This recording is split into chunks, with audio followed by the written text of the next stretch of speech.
Why can you see your reflection in some objects? In this video, we will look at ray diagrams for reflection, refraction, and colour absorption.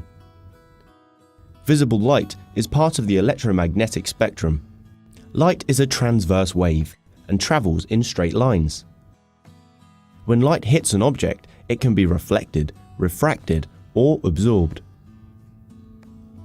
Reflection is when light bounces off an object. The angle of incidence is equal to the angle of reflection. So if a ray of light hits an object at 45 degrees, it bounces off the object also at 45 degrees. Or hits at 30 degrees, then it would reflect also at 30 degrees. A rough surface, like wood or clothing, scatters the light so that it reflects in all directions.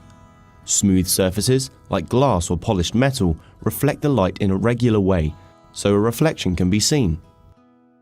When drawing ray diagrams, the angle of incidence is always equal to the angle of reflection. The angle of incidence is the angle between the normal and the incoming incident ray. In this question, can you work out the size of angles I, Q and R? Pause the video and work them out. Did you get the angle of incidence as 34 degrees? And the angle of reflection is also 34 degrees. And angle Q is 56 degrees. Can you label the different parts of this reflection ray diagram?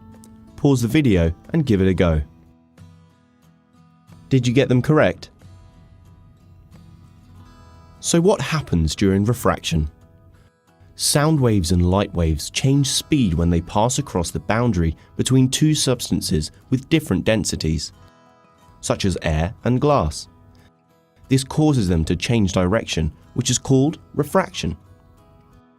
If a light wave passes from a medium in which it travels faster to a medium in which it travels slowly, then the light wave will bend towards the normal.